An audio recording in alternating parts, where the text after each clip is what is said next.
Hello बच्चों, let's read the question. Intestine in Herdmania is, यानी कि जो हर्डमेनिया की इंटेस्टाइन है वो किस तरीके की है। यहाँ पे हमारे पास कुछ ऑप्शंस दिए गए हैं, V shape, Q shape, L shape और सी शेप।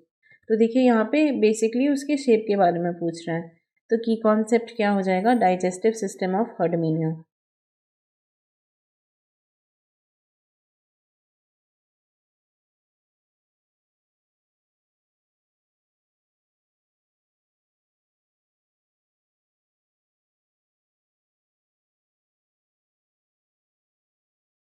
सो देखिए, जब हम हर्डमेनिया के डाइजेस्टिव सिस्टम की बात करते हैं तो ये बिल्कुल वेल डेवलप्ड होता है, बहुत अच्छे से डेवलप्ड होता है। और इसमें दो चीज़ें होती हैं, एलिमेंट्री कैनाल और डाइजेस्टिव ग्लैंड्स। तो there are two parts of the digestive system of Herdmania. First one is elementary canals and second one is digestive glands.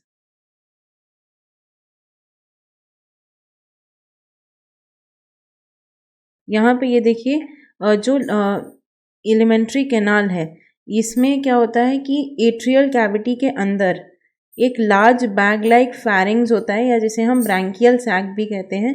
So it is present lying in the atrial cavity inside the mantle. और ये जो फैरिंग्स की wall है ये mental के along fused होती है ventral और एंटीरियर साइड से।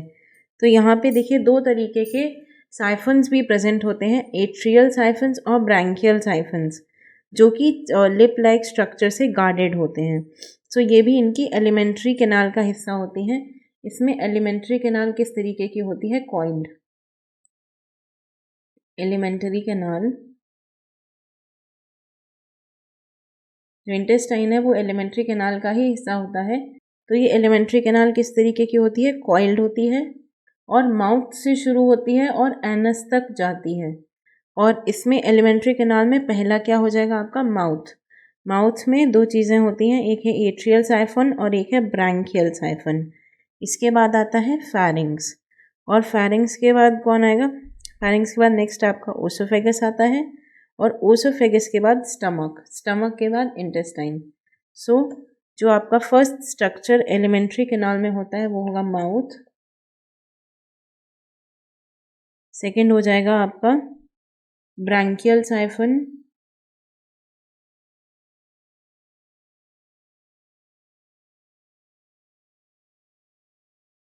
उसके बाद हो जाएगा फेरिंग्स थर्ड नंबर पे, इट इज़ फेरिंग्स। और फेरिंग्स के बाद ओसोफेगस।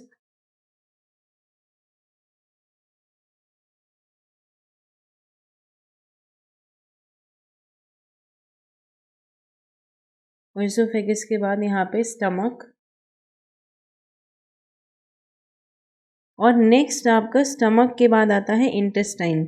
इसके दो पैरेलल लिम्ब होते हैं जो यू शेप का फॉर्मेशन करते हैं। तो जब हम बात करते हैं सिक्स नंबर पे इंटेस्टाइन की, सो इसके दो पैरेलल लिम्ब होते हैं, two parallel limbs forming a U shape.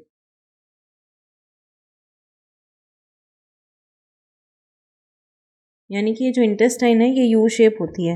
ये ज्वाइन करती है किसे, a short ciliated rectum opening by an anus into the dorsal part of the atrial cavity.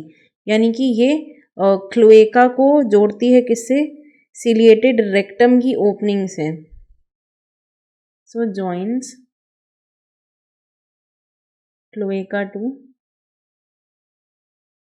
Ciliated rectum opening.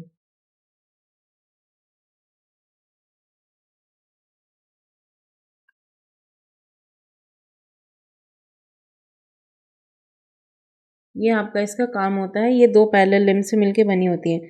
जो क्लोएका है ये एट्रियल साइफन में जाकर के खुलती है, और जो कि बाहर एट्रियोपोर के थ्रू या एट्रियल अपर्चर के थ्रू आउटसाइड ओपन होता है। यहाँ पे cloaca, cloaca leads to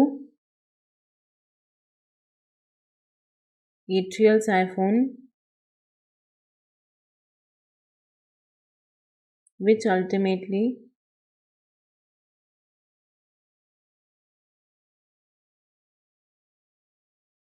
opens outside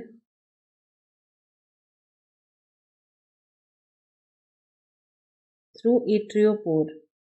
So यहाँ पे through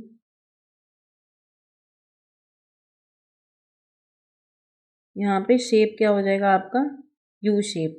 तो देखिए हमारे पास ऑप्शंस में ऑप्शन बी अवेलेबल है कि intestine of Herdmania is U shaped. This is the right answer. इसके दो पैरेलल लिम्स होते हैं इंटेस्टाइन के जो कि यू शेप स्ट्रक्चर को फॉर्म करते हैं। तो answer will be option B. I hope you understood it well. Best of luck.